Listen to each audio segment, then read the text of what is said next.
My dear students, once again, welcome to all of you. According to your watching time, a very good morning, a very good afternoon and a very good evening. Students, in previous lecture, we have to completed two questions of problem set 1. Okay student, we have completed two questions of this problem set 1. And now student, in this lecture, we will continue solve the remaining questions of this problem set. Okay student, now we will start from question number 3rd. Okay student, now see on your screen, this is your third question. What is the third question student? Coordinates of some pairs of points are given below. Hence find the distance between the points in each pair. Okay student, what is the question? Coordinates of some pairs of points are given below. Hence find the distance between the points in each pair. Student, in first part of this question, coordinates of a pair of points are given. In first part, 3 and 6 are given. Student, it means 3 is coordinate of first point and 6 is coordinate of second point. But name of the points are not given. So student, this first number is coordinate of first point and this is coordinate of second point. Okay student, now in question number 3rd, we will find the distance between 2 points whose coordinates are given. In first part, coordinates 3 and 6 are given. So we will write here coordinate of first point is 3, coordinate of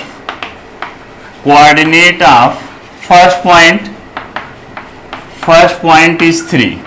Okay student, first point is 3 and coordinate of second point what is the coordinate of second point is given 6. Coordinate of second point is given that 6. What we will find in this question? We will find the distance between points. Okay students, whose coordinates are given.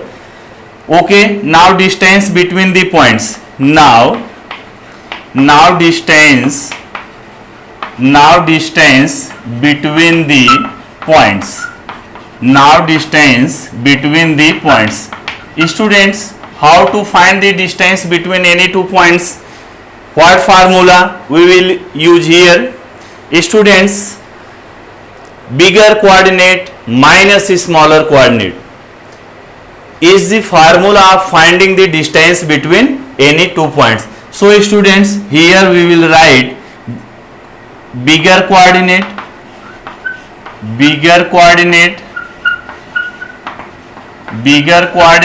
minus smaller coordinate.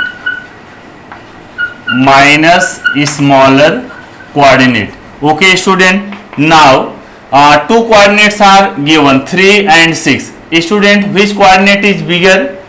6 is bigger than 3. So first we will write bigger coordinate 6 minus smaller coordinate is 3. अच्छा, यहाँ पर हमने कहीं mention नहीं किया which coordinate is bigger, तो आगे आप ब्रैकेट में लिख दो 6 is bigger than 3. So 6 minus 3 is 3 units. Okay student, this is this 3 units is distance between 2 points whose coordinates are given 3 and 6. Okay student, understood this now? Now note down this.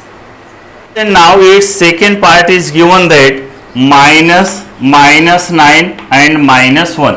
Student, this minus 9 and minus 1 are the coordinates of any two points, but name of the points are not given. So we will write here coordinate of the first point is minus 9 and coordinate of the second point is minus 1. Okay student, minus 9 is coordinate of the first point, so write here coordinate of first point.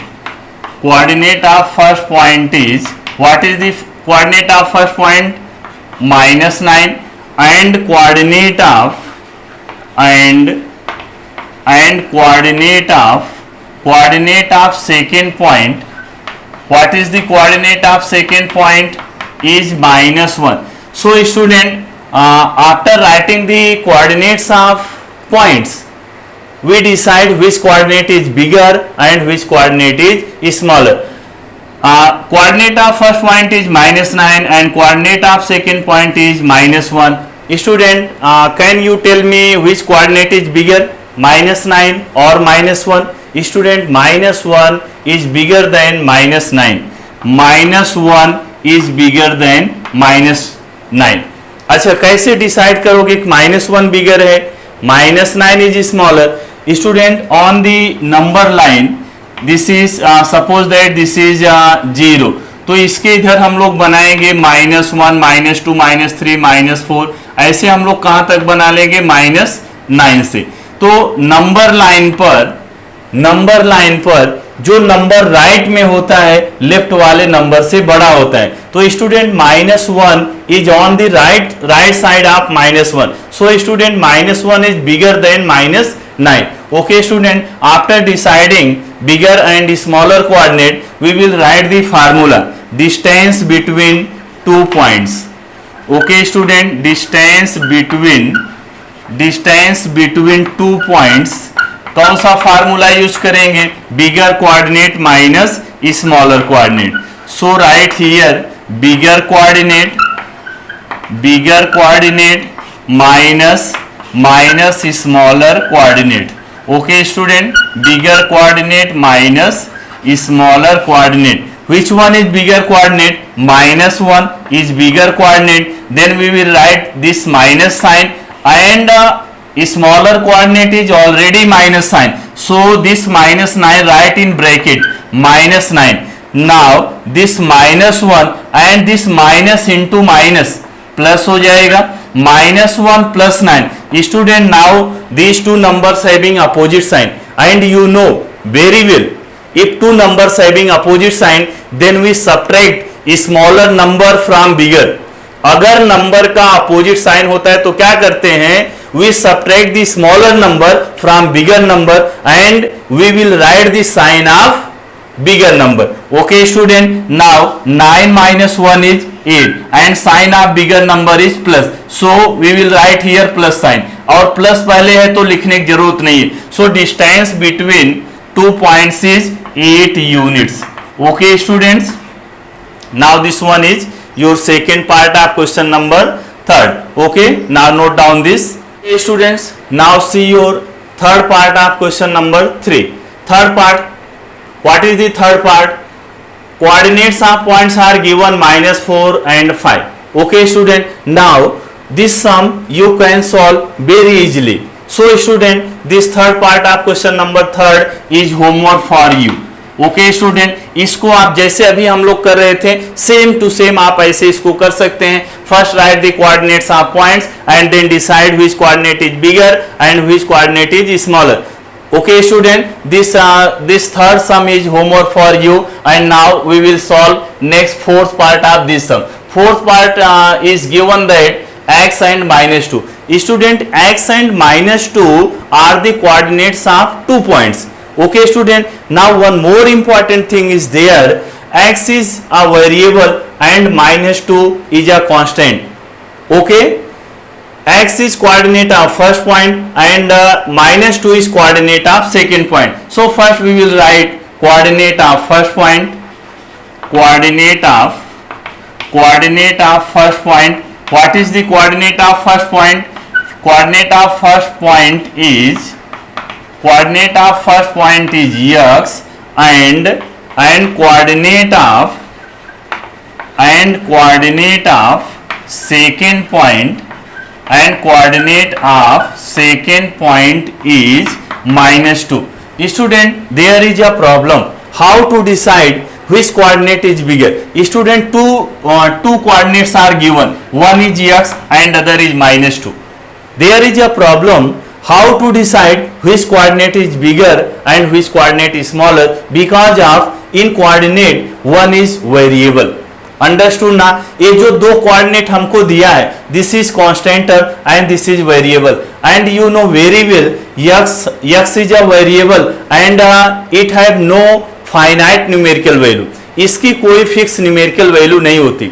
Variable का definition मालूम है आपको, those quantities which have no fix numerical value, जिसकी कोई numerical value fix नहीं होती है, that quantity is known as variable. So student, in this sum two coordinates are given, one is x and other is -2, and in this question we cannot decide which coordinate is bigger and which coordinate is smaller। क्यों नहीं decide कर सकते? क्योंकि x तो variable है, x की value कुछ भी हो सकती है, मालूम नहीं है x की वैल्यू फिक्स होती है क्या? No. So how to decide which coordinate is bigger and which coordinate is smaller? तो student, in this question we have to consider 3 cases, 3 case हम लोग कंसीडर करेंगे। या हो सकता है x की ऐसी वैल्यू हो जो इससे बिगर हो, और हो सकता है x की ऐसी वैल्यू हो जो इसके इक्वल हो, और हो सकता है x की वैल्यू ऐसी हो जो x -2 से स्मॉलर हो। अंडरस्टूड ना? 3 केसेस आर देयर। बात समझ में आ रही क्या? यहां x की वैल्यू फिक्स है क्या? x की वैल्यू फिक्स नहीं है। तो 3 possibilities are there. Student, x may be less than -2 and x may be equal to -2 और x may be greater than -2। तो हो सकता है x की ऐसी वैल्यू हो जो -2 से बड़ी हो, और हो सकता है x की ऐसी वैल्यू हो जो -2 के इक्वल हो, और ऐसा भी हो सकता है कि x की ऐसी वैल्यू हो जो -2 से छोटा हो। Because of there is no fix value of x is a variable, so student we have to consider 3 cases are there।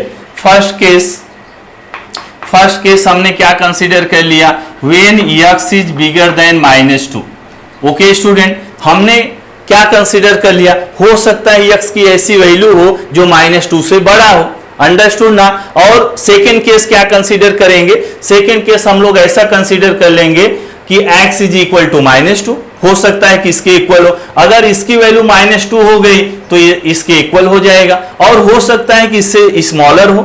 बात समझ में आ रही क्या? तो first case we will consider x is greater than -2, then distance between the points, then distance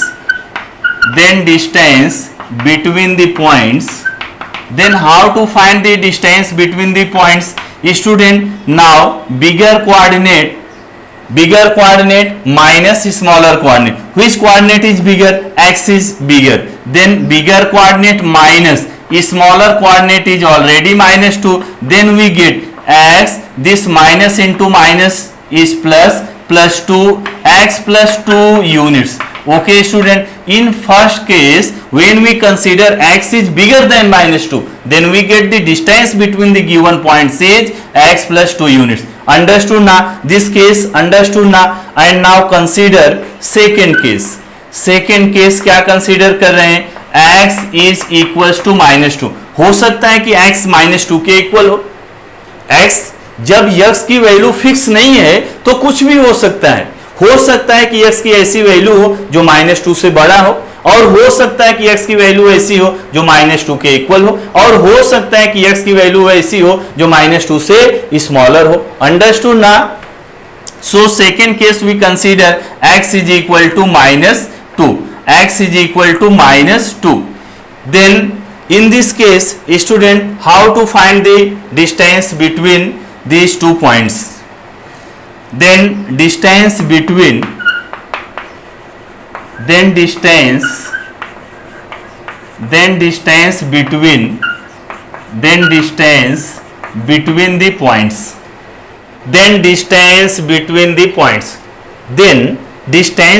the points, student, in this case second we consider x is equal to -2। x को क्या consider कर लिया? -2, means second coordinate is -2 and first coordinate we will consider this is also -2। x किसके? ये x -2 के equal कब होगा? जब x की वैल्यू कितना हो जाएगी? -2। Now students, we have 2 coordinates -2 and -2।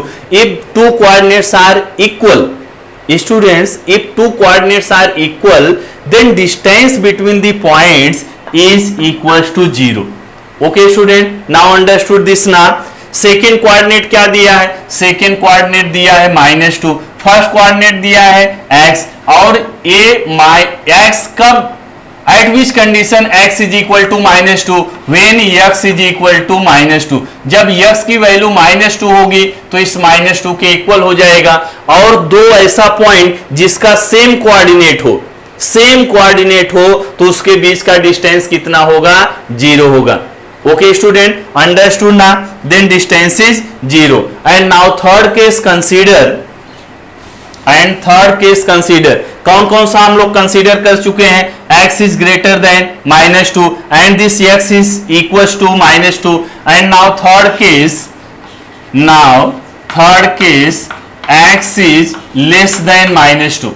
बात समझ में आ रही क्या? Now third case we will consider x is -2। Now distance between the points, distance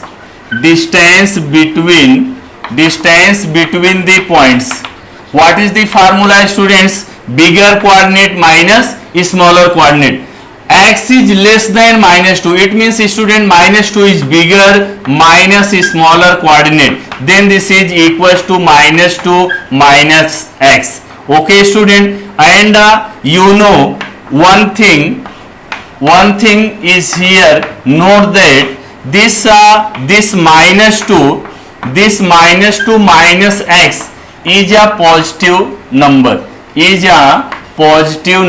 okay student. Why this one is positive number? Because of student this is distance between 2 points, and distance between 2 points always taken in positive sign.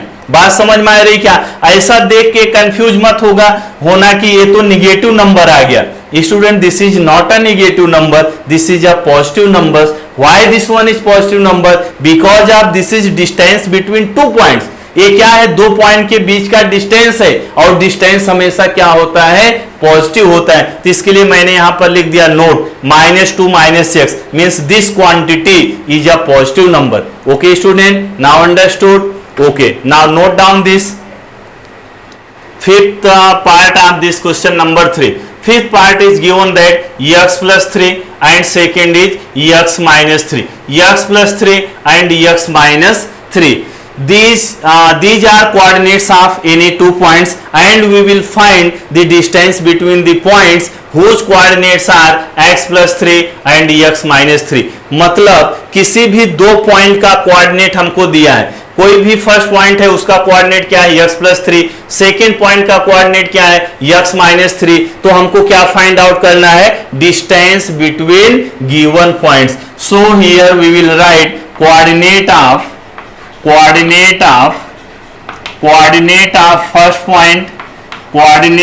First point is x plus 3, this is coordinate of first point, and coordinate of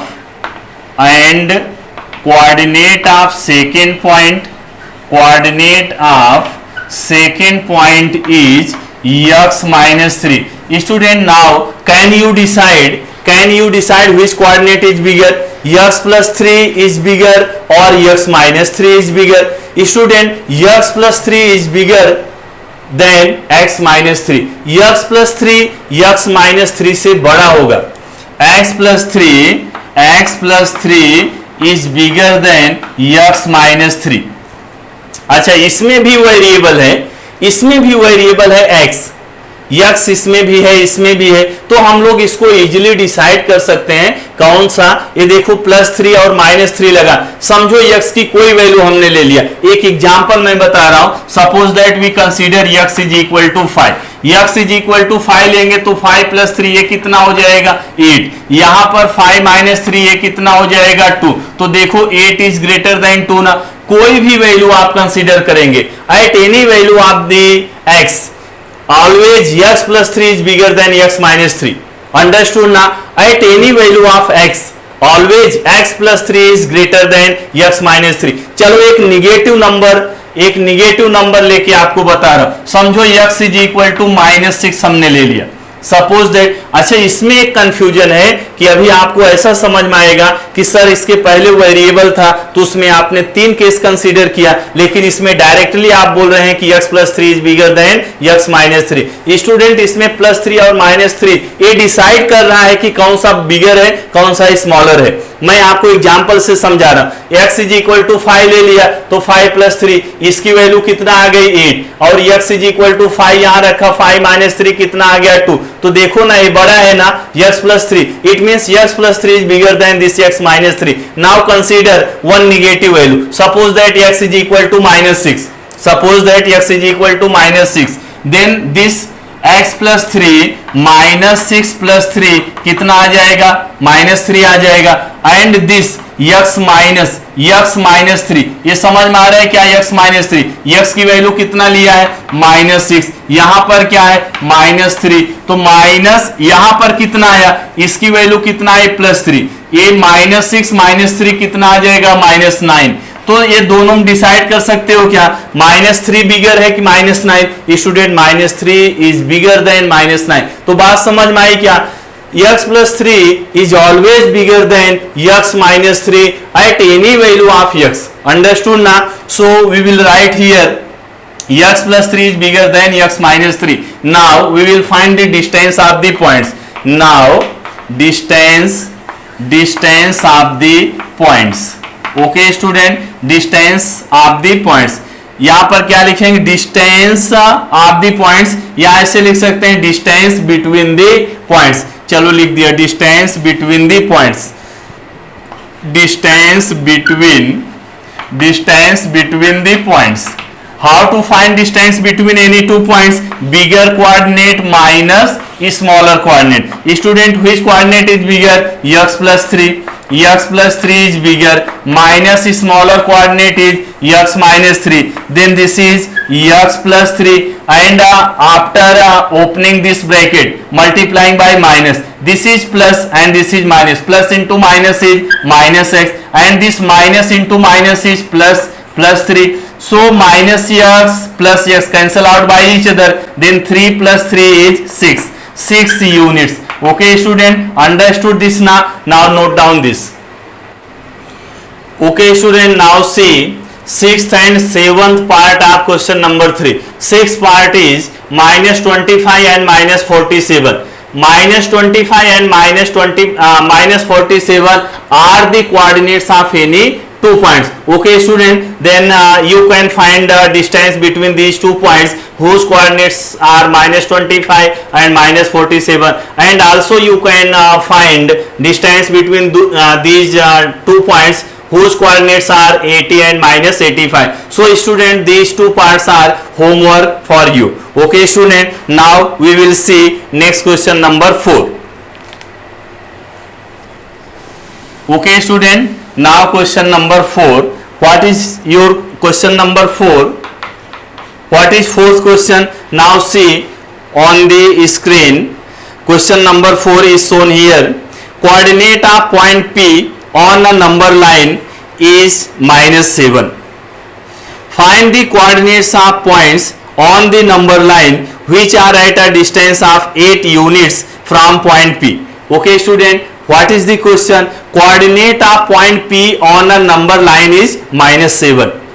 कोई point P है, कहां पे है point, number line पर है, point P का coordinate कितना दिया है माइनस 7। तो आइए डायग्राम से इसको समझते हैं। Student, let this is number line L and consider this is point P and its coordinate is minus 7. Okay student, coordinate of point P on a number line is minus 7. Okay, understood now? Question, find the coordinates of points on the number line which are at a distance of 8 units from point P. अब question को पहले अच्छे से समझो। Student, there is a point P on a number line and the coordinate of point P is minus 7. यहां तक बात समझ में आई। एक नंबर लाइन है, नंबर लाइन पर कोई पॉइंट P है, उसका कोऑर्डिनेट क्या है माइनस 7, इतना दिया है। Then find the coordinates of the points, क्या फाइंड आउट करना है, coordinates of the points which are at a distance of 8 units from this point P. Understood now question? Find the coordinates of those points which are at equal distance 8 units from point P. मतलब point P से 8 unit की distance पर जो दो point रहेगा उसका हमको coordinate find out करना है। तो इससे 8 यूनिट की डिस्टेंस पर मान लो यहां पर कोई पॉइंट A है, इसका यहां से कितना डिस्टेंस है 8 यूनिट, और यहां अच्छा दो पॉइंट, क्वेश्चन को बहुत अच्छे से समझना, this question is very important student. In this question one point is given, point P कहां दिया है on a number line and coordinate of point P is given that -7। Find the coordinates of the point, find the coordinates of the points which are at a distance of 8 units from point P।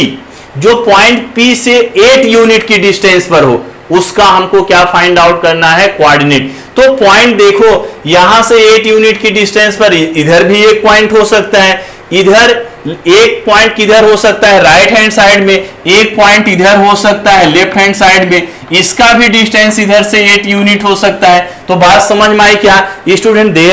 There are two possible points which are at 8 unit distance from point P। बात समझ में आई क्या? Point P से दो point 8 unit की distance पर हो सकता है, एक किधर राइट हैंड साइड में, एक किधर लेफ्ट हैंड साइड में। इसमें ऐसा कुछ साइड नहीं बताया कि 8 यूनिट की डिस्टेंस पर किस साइड का आपको कोऑर्डिनेट चाहिए, ऐसा कंडीशन नहीं दिया है। So we have to consider both the possibilities here. Okay student, now we consider one point is A whose distance from point P is 8 unit, and we consider point B which is on the left hand side of point P whose distance from point P is also 8 unit. Now student, question is understood now? Now consider given that, अच्छा given लिख लेते हैं पहले। given क्या है? एक point P दिया है, इसका कोऑर्डिनेट कितना है 7 है, -7, and let points A and B are two points on the number line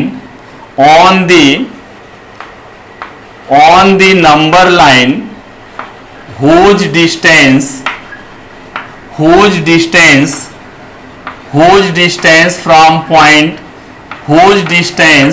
from point P is 8 units। Okay student, इतना समझ में आया क्या? Let points A and B are 2 points on the number line. हमने क्या consider किया कि दो पॉइंट A और B है जो पॉइंट P से कितने डिस्टेंस पर है 8 यूनिट की डिस्टेंस पर है। तो डिस्टेंस दिया है तो distance always consider in positive sign, तो डिस्टेंस हमेशा पॉजिटिव होता है। तो चाहे इधर डिस्टेंस मेजर कर लो चाहे इधर डिस्टेंस मेजर कर लो, इसके लिए हमने कितना पॉइंट कंसीडर किया है? 2 point. Point A is on the right hand side of point P and point B is on the left hand side of point B. Okay student, now point A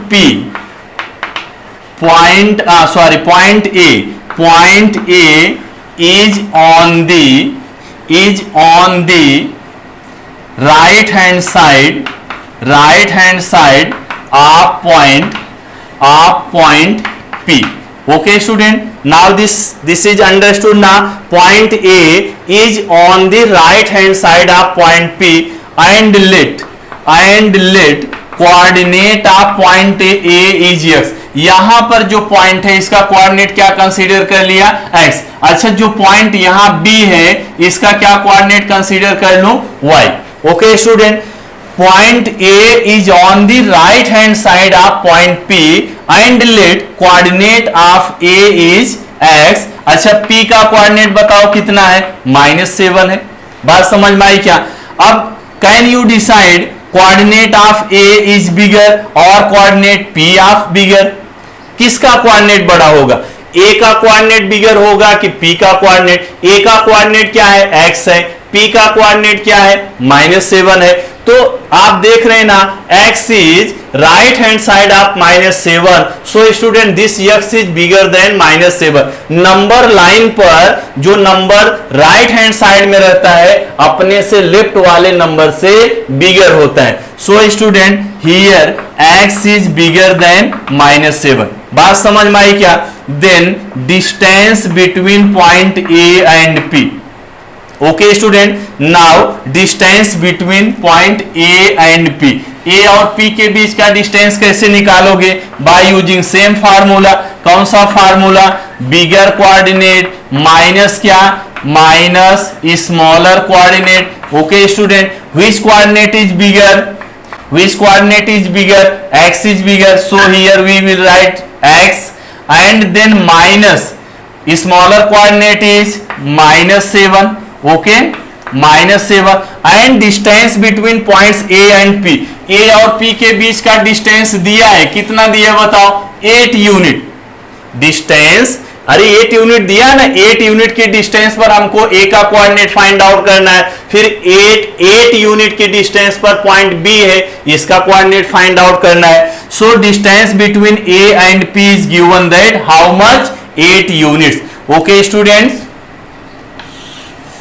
now this 8 is equals to x and this minus into minus is plus 7.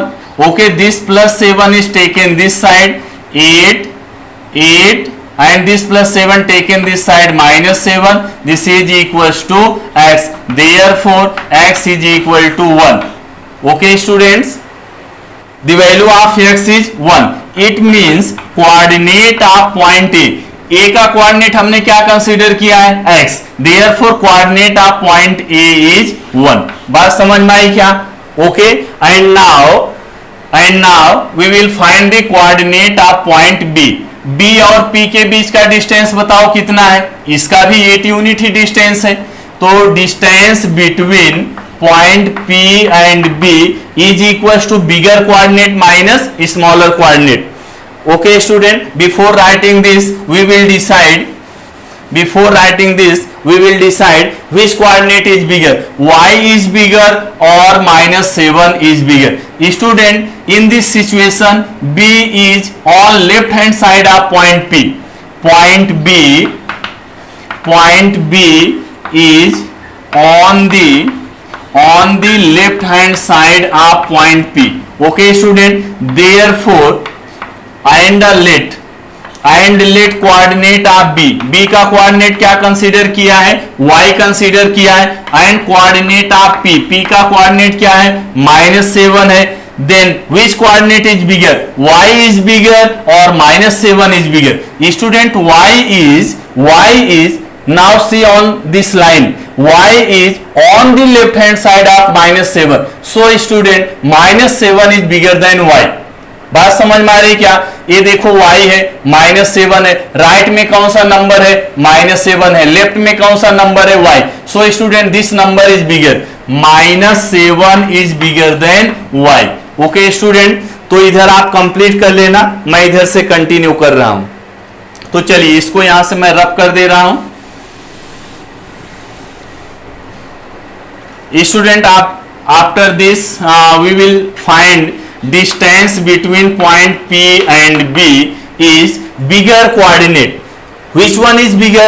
-7 is bigger. -7 minus y, bigger coordinate minus smaller coordinate. But distance between P and B, P और B के बीच का distance कितना दिया है? 8 unit. and this -7 taken this side +7, this is equals to -y. 8 plus 7 is 15. this is the value of -y. Student, this 15 is value of -y, but we want the value of y, not -y. So multiplying this relation bye -1, दोनों side को minus से multiply कर दो, तो इधर left hand side में क्या आ जाएगा -15, इधर माइनस से मल्टीप्लाई करेंगे तो क्या आ गया +y। हमको +y की वैल्यू चाहिए, -y की नहीं, तो हमने क्या किया, यहां पर ऐसे समझ सकते हैं, दोनों साइड में हमने साइन चेंज कर दिया, changing the sign on both the sides, तो ये प्लस हो जाएगा, ये क्या हो जाएगा माइनस हो गया। तो y की वैल्यू कितना आ गई -15। अच्छा, y की value -15, it means student coordinate of point B is -15। Understood ना? Now student note down this and after this we will check our answer is correct और नॉट। अब हम लोग क्या चेक करेंगे, जरा हम लोग चेक करते हैं कि आंसर इसका करेक्ट है कि नहीं है। ओके स्टूडेंट्स, देयरफॉर कोऑर्डिनेट्स, अच्छा पहले फाइनल आंसर लिख लो, फिर आंसर हम लोग चेक करेंगे।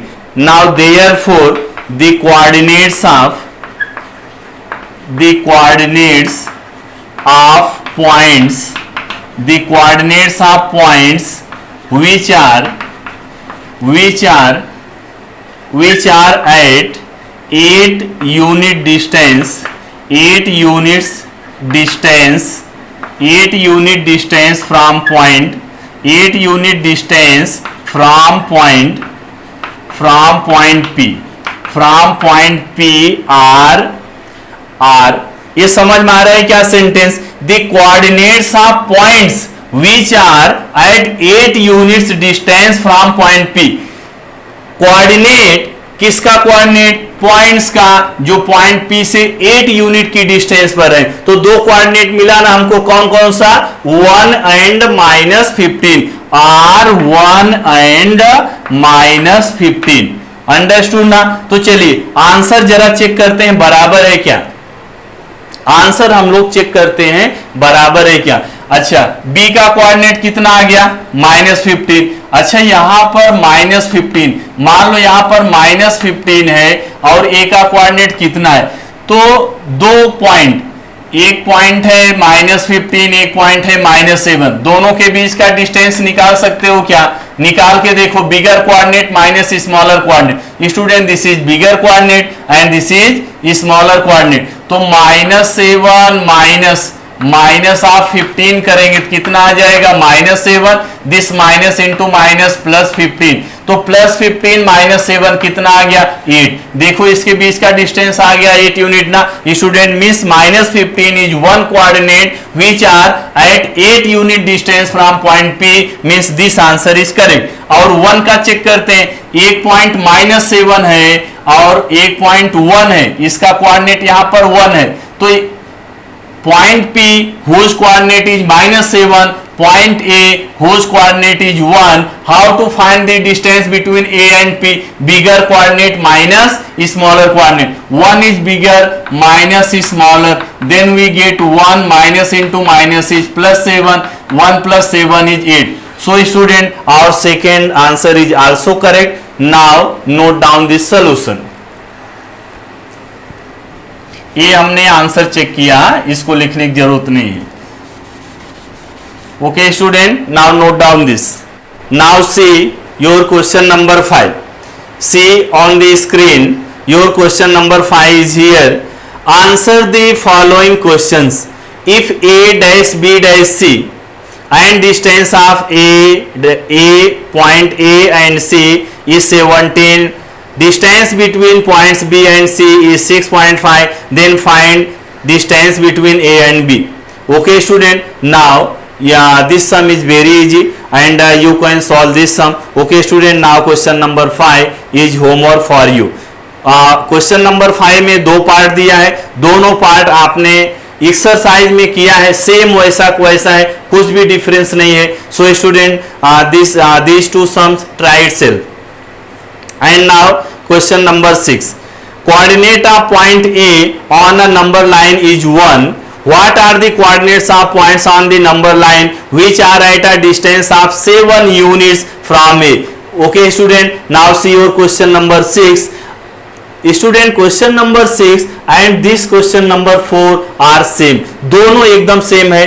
थोड़ा सा इसमें कोऑर्डिनेट चेंज किया, यहां कोऑर्डिनेट कितना दिया था -7 और इसमें coordinate A, coordinate of point A is on number line whose coordinate is 1। Coordinate कितना दिया है 1 दिया है, कितने यूनिट पे, इसमें 8 यूनिट डिस्टेंस पर निकालना था, इसमें 7 यूनिट पे निकालना है। तो student this question number 6 try itself, okay, it means question number 6 is homework for you. And now see question number 7. Write the following statements in conditional form. Student, you know conditional form is what? If then form.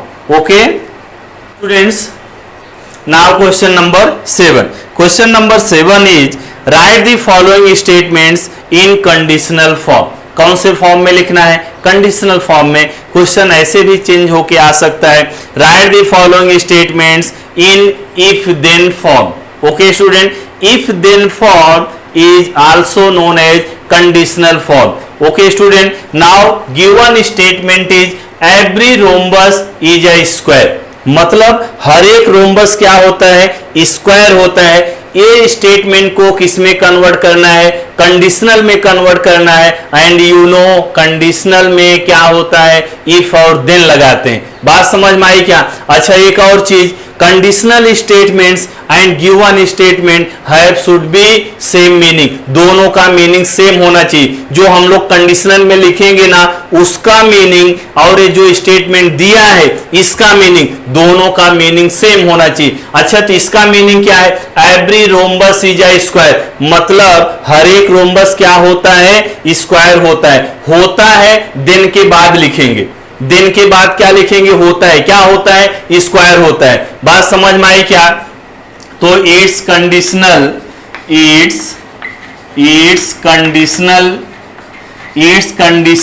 Statement is इसका conditional statement, how to write its conditional statement? Now if quadrilateral is a rhombus, if quadrilateral is a rhombus, if quadrilateral is a rhombus, then it is a square, then it is a square. Okay student, understood this ना? अच्छा, दोनों का meaning एक बार फिर देखो। Every rhombus is a square, हर एक रोम्बस क्या होता है? स्क्वायर होता है। तो हमने लिखा है if quadrilateral is a rhombus, अगर क्वाड्रिलेटरल रोम्बस है then it is a square, तो ये क्या होता है? स्क्वायर होता है। अंडरस्टूड ना? तो this is conditional statement of this given statement. Okay student, now it's second is given that angles in linear pair are supplementary. Angles in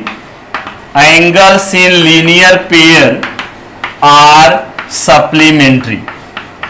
Angles are in linear pair are supplementary. Okay students, are supplementary. It means students angles in linear pair are supplementary. Angle अगर linear pair में है, angle किस में है? Linear pair में, तो क्या होते हैं? सप्लीमेंट्री होते हैं। Student, you know, do you know what are the supplementary angles? Student, if sum of any two angles is 180 degree, अगर दो एंगल का सम करने पर कितना आ गया? 180 आ गया, then those angles are known as supplementary angles. कोई एक सिंगल एंगल सप्लीमेंट्री नहीं होता। Supplementary angles are always in a pair, हमेशा पेयर में। दो एंगल्स को हम लोग सप्लीमेंट्री बोलते हैं। कब बोलते हैं? अगर उसका सम कितना आ गया? 180 आ गया। Okay students, now it's conditional, now its conditional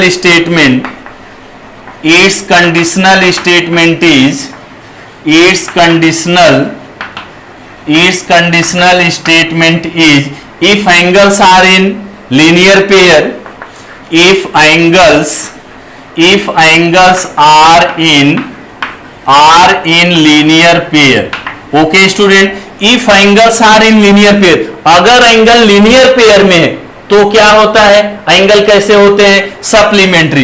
then they are supplementary, then they are supplementary. Okay student, this one is clear ना। ये भी इजी है, एक्सरसाइज में हमने इसको भी किया है, लेकिन मैं इसको बता रहा हूं conditional statement and converse statement, these are very important concept. Okay student, तो given statement, what is the given statement? Angles in linear pair. अगर एंगल किस में है? लीनियर पेयर में, तो क्या होता है? Are supplementary. वो क्या होते हैं? सप्लीमेंट्री। तो इसका कंडीशनल कैसे बन गया? If angles are in linear pair, मतलब अगर एंगल किस में हो? लीनियर पेयर में, देन दे आर सप्लीमेंट्री। तो एंगल क्या होते हैं? सप्लीमेंट्री होते। Okay student, now its third statement is given that a triangle is a figure formed by three segments. A triangle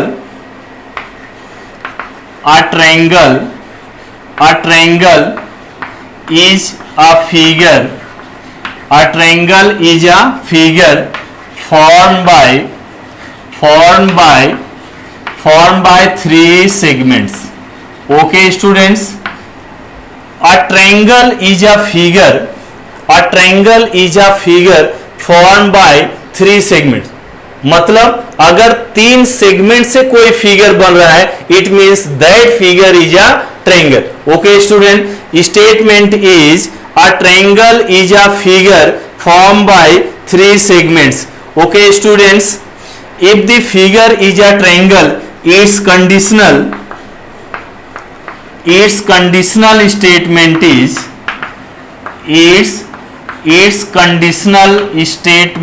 is conditional statement क्या हो जाएगा?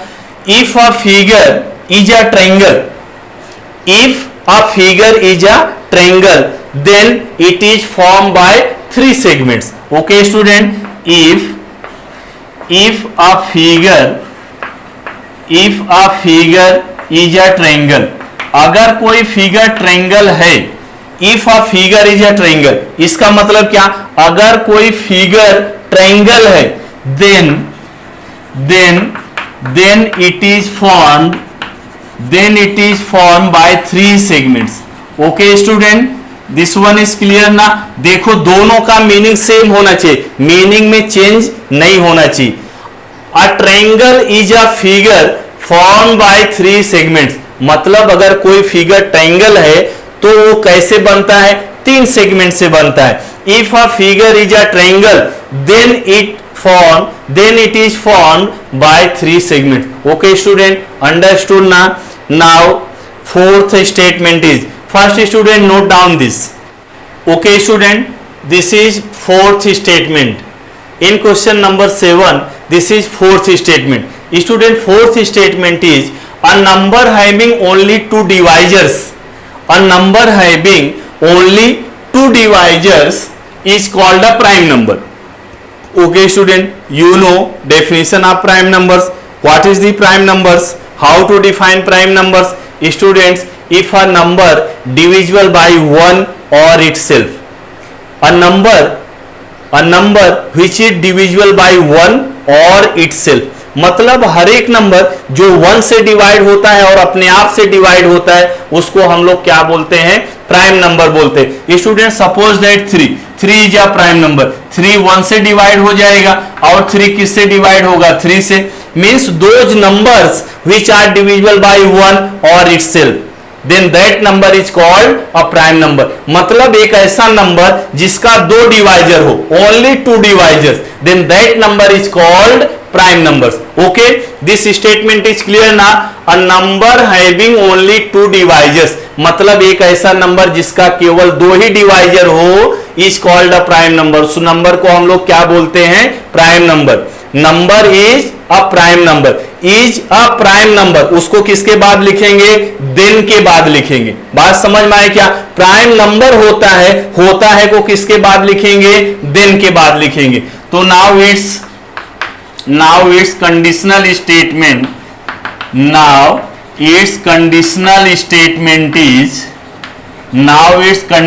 statement is if a number having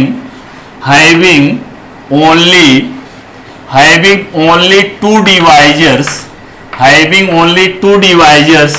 then the number is prime number. Okay student, understood ना this conditional statement? समझ में आए क्या conditional statement? दोनों का मीनिंग सेम होना चाहिए। कंडीशनल में सिर्फ क्या लगना चाहिए? इफ और देन लगना चाहिए। बात समझ में आ गई क्या? इसका मीनिंग देखो, a number having only two divisors, मतलब एक नंबर जिसके दो ही डिवाइजर होते हैं, is called a prime number, उसको क्या बोलते हैं? प्राइम नंबर्स बोलते हैं। अब इसका कंडीशनल देखो, if a number having only two divisors, अगर किसी नंबर का सिर्फ दो ही डिवाइजर्स हो, then the number is prime number, then the number is called, यहां पर आप कॉल्ड भी लिख सकते हैं, then the number is called a prime number. Okay student, understood ना? Now note down this. Okay students, this is 8th sum. This is first statement of question number 8. In question number 8, students see your question number 8 on the corner of the screen. If the sum of the measures of angles in a figure is 180 degree, then the figure is a triangle. Students, statement is if the sum of measures of angles in a figure is 180 degree, then the figure is a triangle. और ये property आपको मालूम है, triangle में क्या होता है? Sum of the measures of all the angles is 180 degree. Student, this is the property. Okay, in any triangle sum of the measures of all angles is 180 degree. अब इसमें क्या लिखना है? Write the converse of the following statement. जो statement दिया है इसका क्या लिखना है? कन्वर्स लिखना है। And student, we will write the converse of any statement if statement is in conditional form. Okay, we can write the converse of any statement if given statement is in conditional statement. अगर conditional statement है तभी हम लोग उसका converse लिख सकते हैं, और अगर कंडीशनल नहीं दिया है तो first we will convert given statement in conditional statement, then after writing conditional statement we will write its converse. Understood ना? तो स्टेटमेंट क्या दिया है?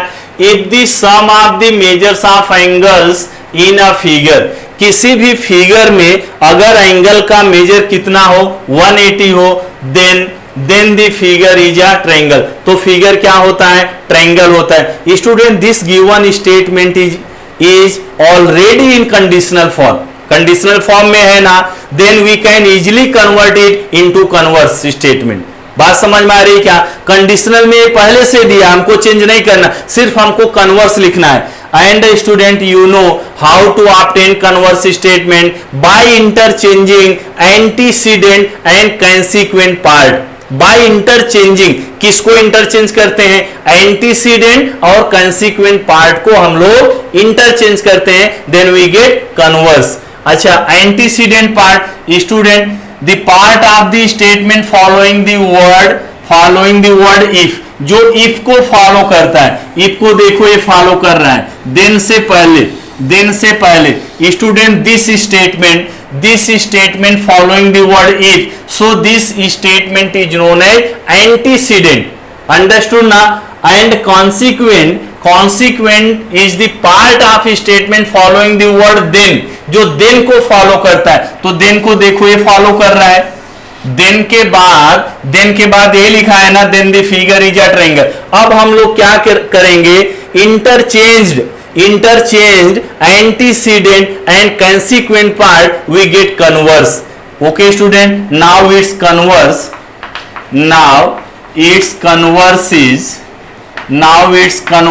is कन्वर्स में भी इफ लगेगा, इफ और देन इसमें भी रहेगा, कन्वर्स में भी रहेगा। अच्छा, ये क्या है? ये देखो कंसीक्वेंट है, कंसीक्वेंट पार्ट को कहां लेके जाना है? देन के पहले, मतलब एंटीसीडेंट के प्लेस पे। क्या लिखा है? Then the figure is a triangle. तो क्या लिखेंगे? If figure is a triangle,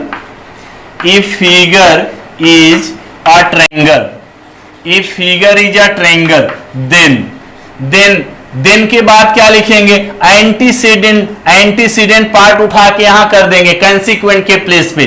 तो एंसीडेंट क्या है, एंटीसीडेंट क्या है, the sum of the measures of angles in a figure is 180 degree. तो पूरा स्टेटमेंट यहां लिखेंगे, then the some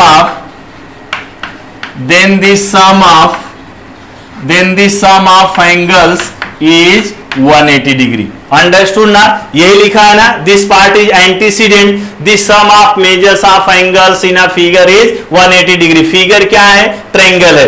if figure is a triangle then sum of the measures of angles is 180 degree. Understood now student, this converse, how to write this converse statement, understood now?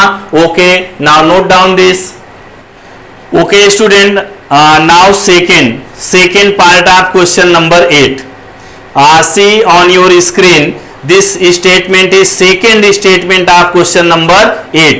If the sum of measures of two angles is 90 degree, then they are complement of each other. Okay student, और बहुत आसान है, जैसे अभी हमने change किया, antecedent और कंसीक्वेंट part को इंटरचेंज कर दो, कन्वर्स मिल जाएगा। Okay student, so try this sum itself. Okay, तो इसको अपने आप से ट्राई करना है। Now third statement. Okay student, now see third statement of the same question. If the corresponding angles formed by a transversal of two lines are congruent, then the two lines are parallel.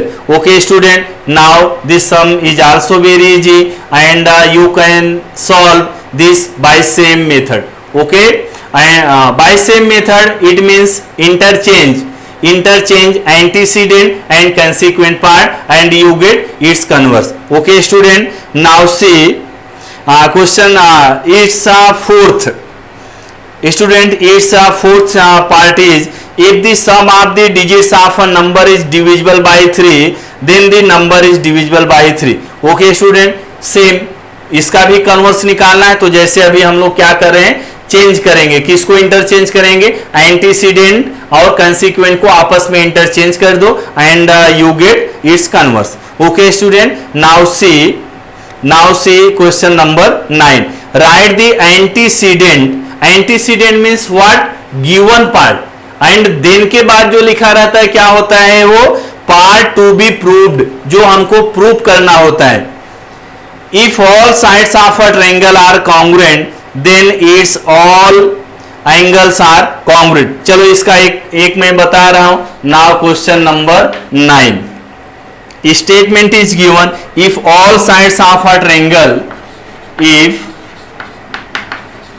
all sides of a triangle, if all sides of a triangle, if all sides of a triangle are congruent, if all sides of a triangle are congruent, then its all angle, then its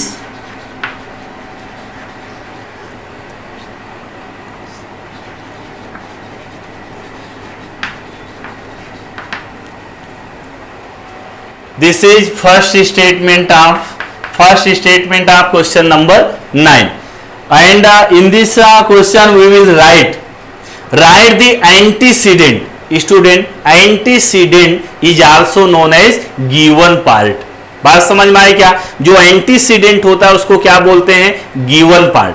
and consequent is a part to be proved, जो हमको prove करना होता है। तो antecedent आप समझते हैं, कंसीक्वेंट आप समझते हैं। Antecedent part is a part following the word if, जो इफ को फॉलो कर रहा है एंटीसीडेंट होता है, जो देन को फॉलो करता है वो क्या होता है, कंसीक्वेंट। तो इट्स एंटीसीडेंट पार्ट, एंटीसीडेंट बताओ इसमें क्या है, यही ना antecedent part. Student, antecedent part is part of the statement following the word if, जो इफ को फॉलो कर रहा है। तो इफ को क्या फॉलो कर रहा है, all sides of a triangle are congruent. तो its antecedent part is all sides of a triangle are congruent. Okay, are congruent. This is antecedent part and its consequent part,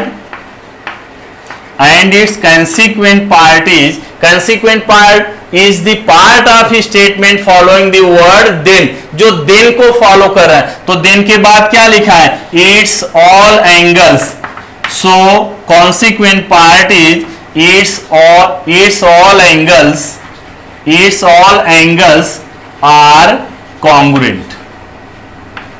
Its all angles are congruent. Okay student, understood ना? अच्छा, question में क्या लिखा है? Write the antecedent. हो सकता है question में ऐसे पूछ दे, राइट द गिवन पार्ट. तो गिवन पार्ट मींस क्या? एंटीसीडेंट. और part to be proved means consequent part. Okay student, understood ना? Now note down this.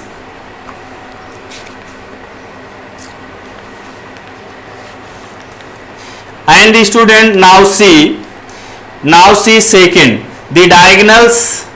Now see its second statement is the diagonals of a parallelogram bisect each other. Student, write its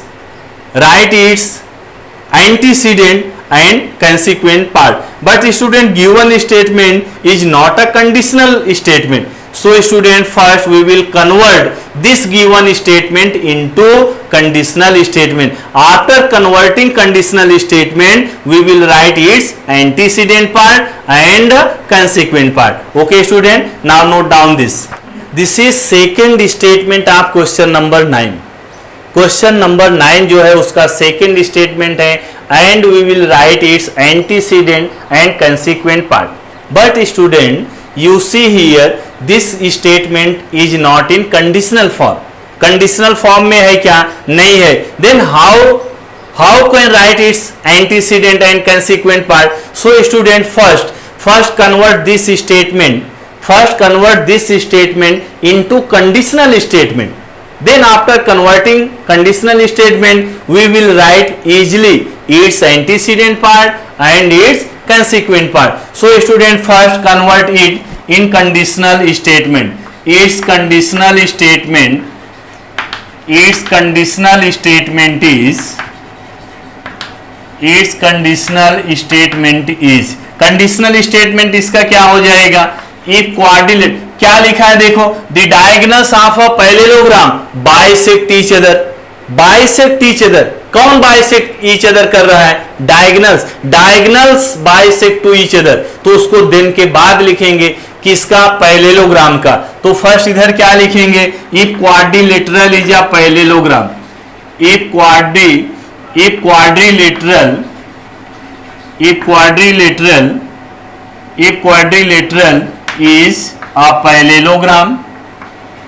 is a parallelogram,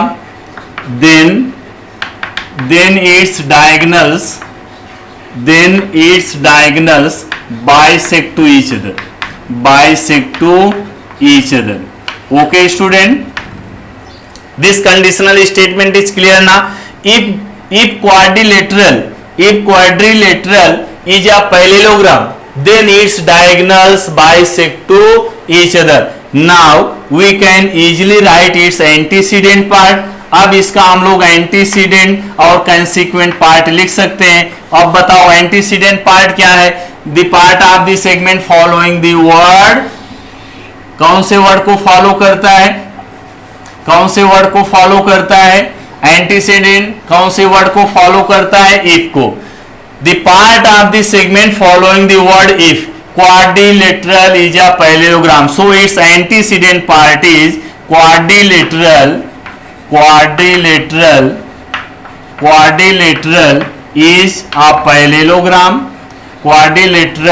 is a parallelogram.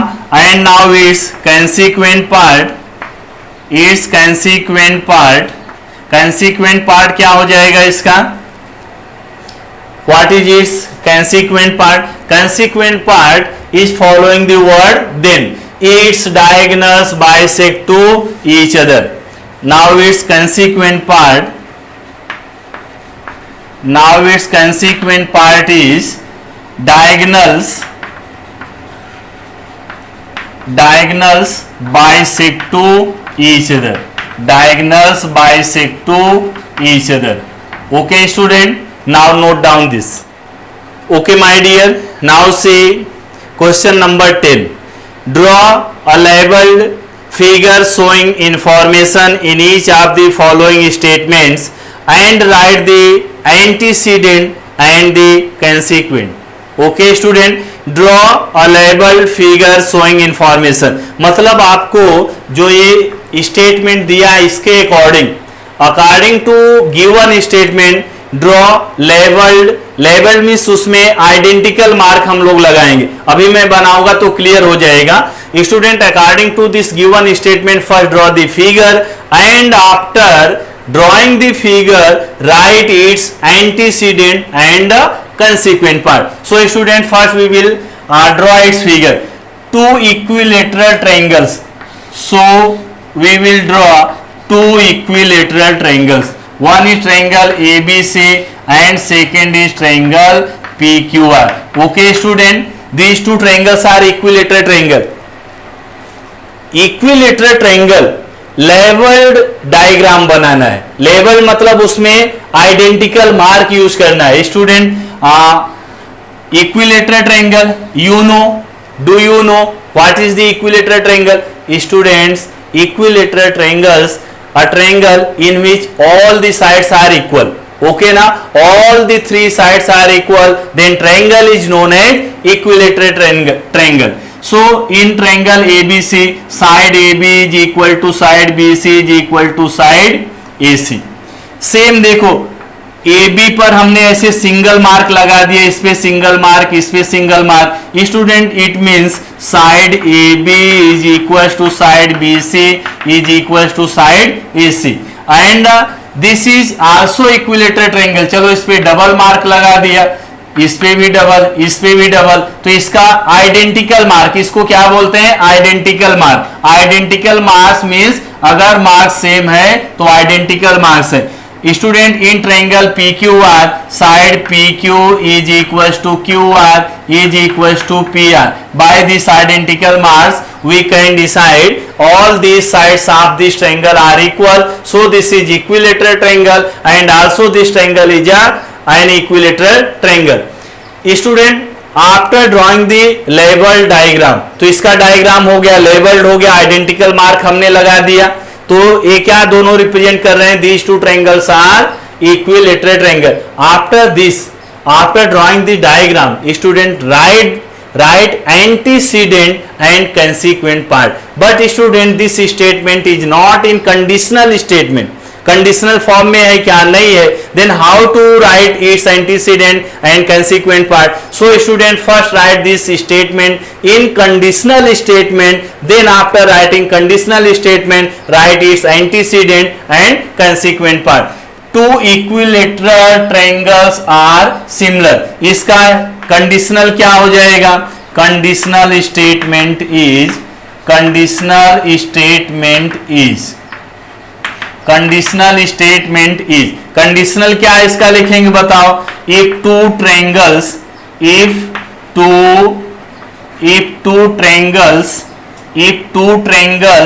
Are equilateral triangle, if two triangles are equilateral triangles, then they are similar. Okay student, now clear na? This is given statement, two equilateral triangles are similar होते हैं, तो इसको then के बाद लिखेंगे. Are similar किधर लिखेंगे? After then. And how to write its conditional? Two equilateral triangles means student, there are two triangles and they are equilateral. So we have to write here, if two triangles are equilateral triangles, दो triangle अगर equilateral triangle है तो क्या होते हैं? Similar होते हैं. Then they are similar. Clear ना? Now write its antecedent part. अब इसका हम लोग क्या लिखेंगे? Antecedent part.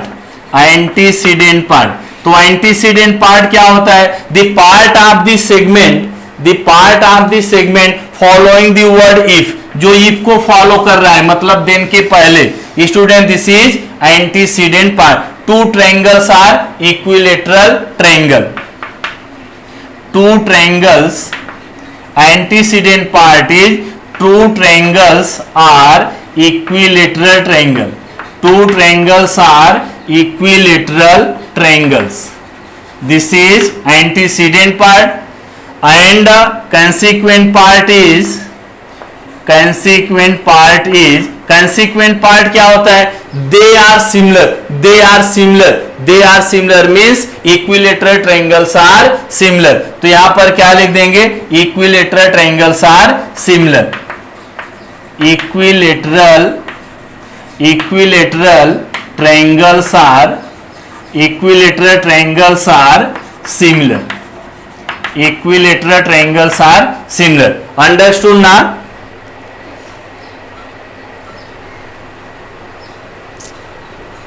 Okay student, now clear na? Okay student, now note down this. Okay students, now see in corner, these two statements are second and third statement of question number 10. Student, these two statements are homework for you. First क्या करना है? Diagram बनाना है, level diagram बनाना है, antecedent part लिखना है, कंसीक्वेंट part लिखना है. So students, today we have to completed problem set 1 and we have to completed also this first lesson. Okay student, तो अच्छे से लेसन को रिवाइज करो और ज़्यादा से ज़्यादा प्रैक्टिस करो. Okay student, now thank you.